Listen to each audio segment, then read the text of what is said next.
Bonjour à toi. Aujourd'hui, je vais te montrer comment arrondir à la centaine de mille près.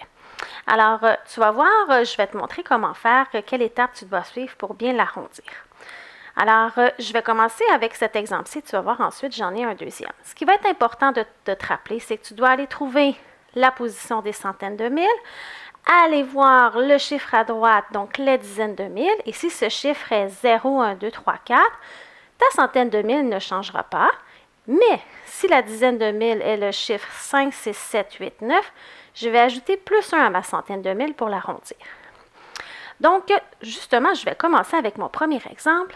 J'ai 175 812.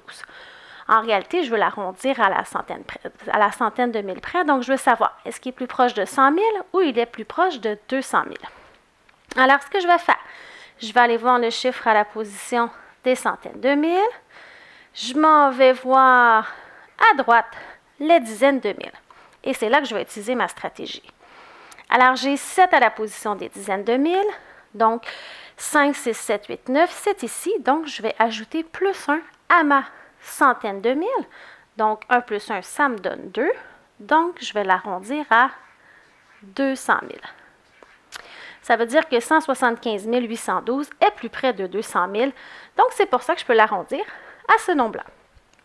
Je te fais un autre exemple pour t'aider à bien comprendre. J'ai le nombre 312 045. Donc, je vais utiliser la même stratégie. Je vais aller voir ma centaine de mille. Je regarde la dizaine de mille, donc mon premier chiffre à droite. J'ai 1. Alors, 0, 1, 2, 3, 4, mon chiffre ne change pas. Donc, ma centaine de mille reste pareil. Ça veut dire que 312 045 est beaucoup plus proche de 300 000 que de 400 000. Donc, avec cette stratégie, ça me permet de savoir comment bien arrondir ma centaine de mille. Donc, tu peux utiliser cette stratégie pour t'aider lorsque tu as ce genre d'exercice. N'oublie pas d'aimer ma publication et de t'abonner à ma chaîne YouTube.